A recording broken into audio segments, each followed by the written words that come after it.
All right, so welcome to part 4 of our series. This is the last one we're going to do for next semester, spring 2021.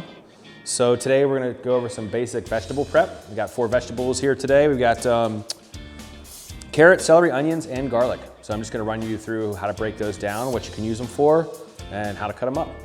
So let's go ahead and start with celery, right? So again, just like our fresh herb video, all this is already pre-washed. So I scrubbed the carrots. The garlic and onions, they don't really need anything done to them. But again, I rinsed the celery really good. So again, I use just plain water. You can use a little bit of water or vinegar. You can use veggie washes that are out there. It's just what you prefer.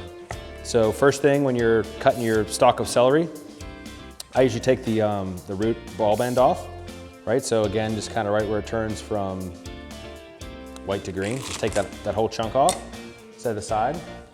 Let's throw it there. Then you're gonna kind of clean these. I'm gonna do about 4 today just to take us easy on time. So I always cut the leaves off. Again, wasting as little as you can. So cut the leaves off. And then any of the ends where you've got a little bit of dry stuff on there you don't want to put in your dish.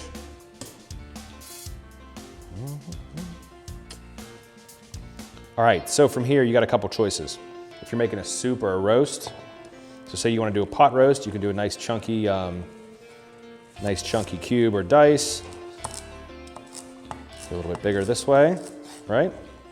That's for your pot roast, just like that. Set those aside.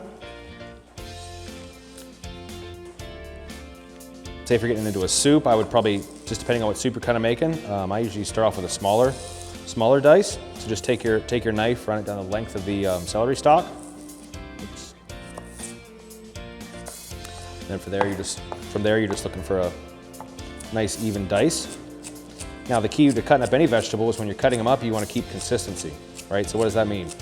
So if you are cutting up different types of vegetables that are going to be cooked at the same time or same part of the cooking process, you want those all to be the same consistent size so that they are cooking at the same speed, right?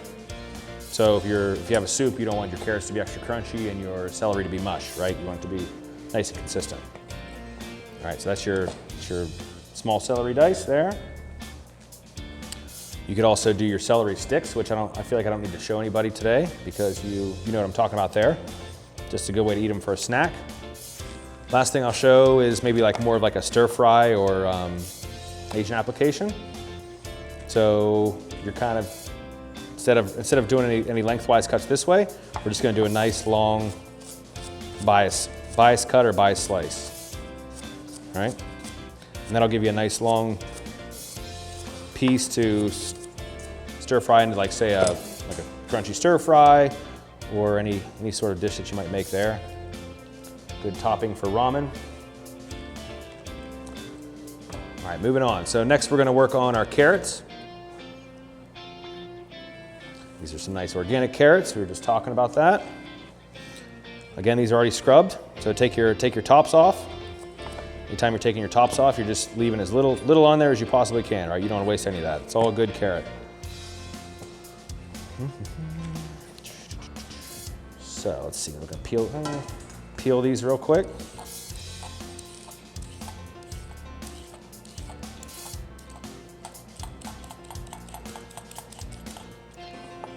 Then you're just gonna clean your carrot up. So your tops are already cut off. Just make sure you don't have anything else on there you want to take off. Get that out of there. So again, if you're doing like a roast or a stew and you want chunky vegetables, do something cut like that. Again, like a bias cut or peasant cut.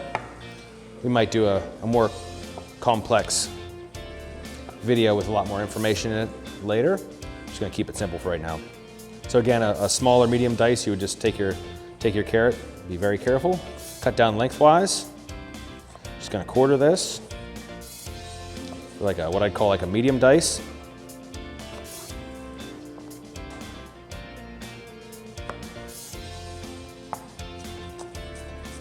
Keeping it as consistent as possible. That's a pretty standard size I use for most any soup that I make.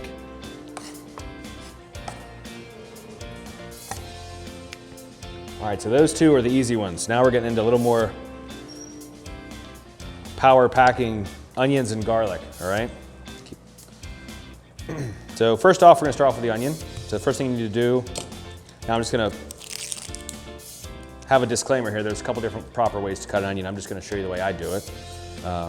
So maybe right, maybe wrong. It's just how I was taught, plus what I feel works the best for myself in the kitchen.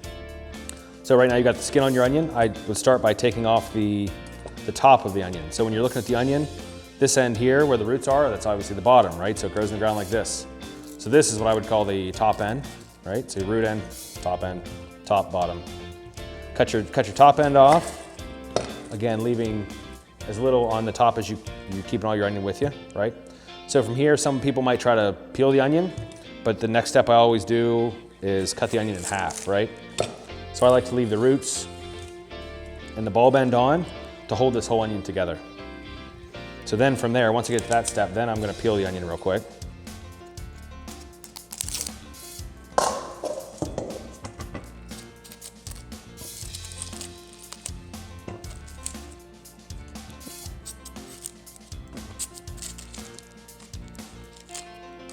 So first off, we're gonna start off with a slice. So at this point, if I'm gonna slice these onions, I am at this point gonna cut off the root end because you don't need it to be held together quite as much. And then turn your onion so that your knife is running parallel to the direction of the onion's growing. So if your onion is growing this way, your knife is running parallel to it. All right, then you just slice right across.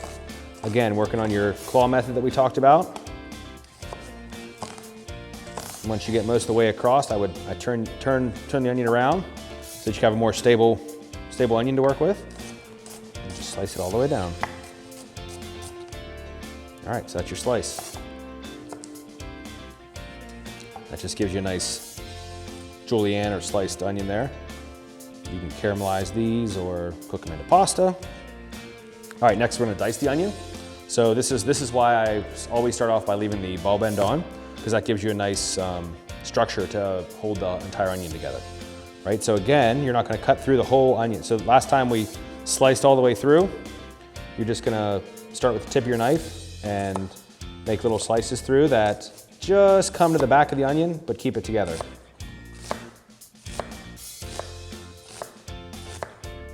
Again, working consistent, the same width all the way across. Now that's kind of staying together, right? That's why I keep that root end on there. Now I turn it so that now your knife's perpendicular to those layers we were talking about earlier. And then that's when you do your small dice, right?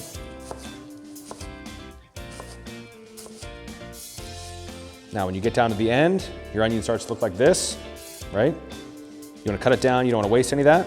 So I just kind of do a couple more side cuts there.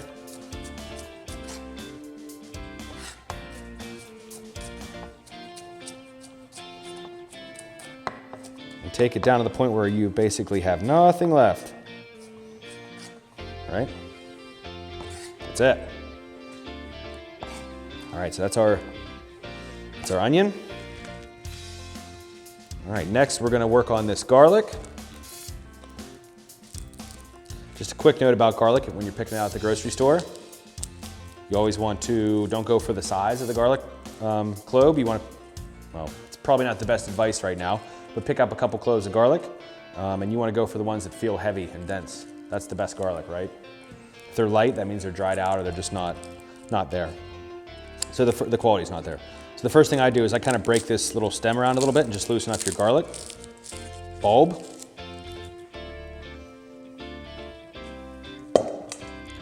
Now you keep seeing me pull this bowl in front of me, and that's basically because at certain points I want to keep things away from the cutting board. So onion skins, you don't want the onion skins to get into your final product. So I kind of go right into the bowl. Same with when I'm peeling this garlic. You want all that garlic skin to go straight into your bowl, waste bin, trash bag, trash can.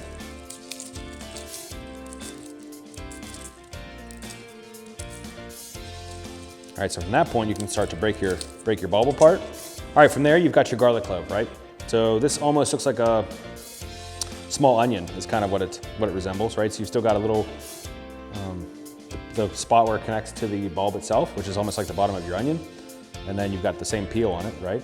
So the first thing we're gonna start off by doing, I always cut the top and bottom off of my garlic, just to get some of that material out of the way. And then from there, you kind of want to start to try to loosen the skin off these cloves. So what you can do is just slip it under your knife. I'm sure you've seen people do this a million times. Give it a good little tap, and that just starts loosening the skin off of your clove. Then from there, you just take the sharp end of your knife, and you're just kind of pinching the skin of the garlic. And if you did it right, most of your skin should come right off.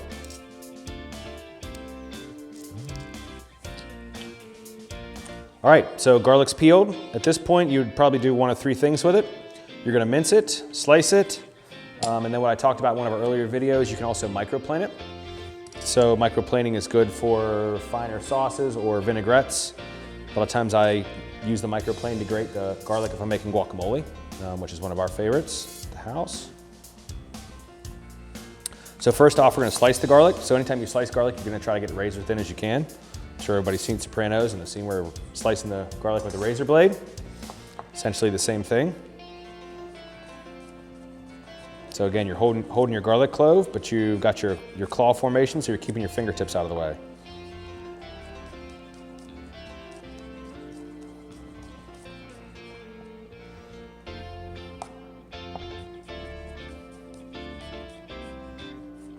It's good for a lot of pasta dishes, soup, just depends on what texture you want for your garlic. A lot of times you can also roast your garlic clove whole. So if you're making a pot roast of some sort, I know I keep talking about that, you can just drop your whole garlic clove in there and it'll cook down into like a tender, nice clove of flavorful garlic.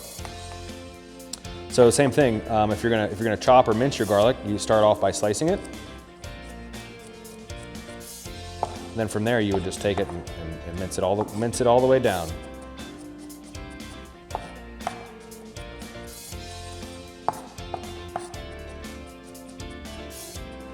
All right, so that's everything we've got for today. Thanks for joining us again. I hope you enjoyed our 4-part series this semester, and we hope to see you all soon in the Culinary Cafe. Also keep an eye out for our new catering van that we've got. Check us out at some dates at 1812, hopefully in the future, and around the area. If you have any questions or comments, please leave a comment or reach out to us, any of us here at the Culinary Cafe. Again, my name is Adam Kenney. You can find us on allegheny.edu. Thank you.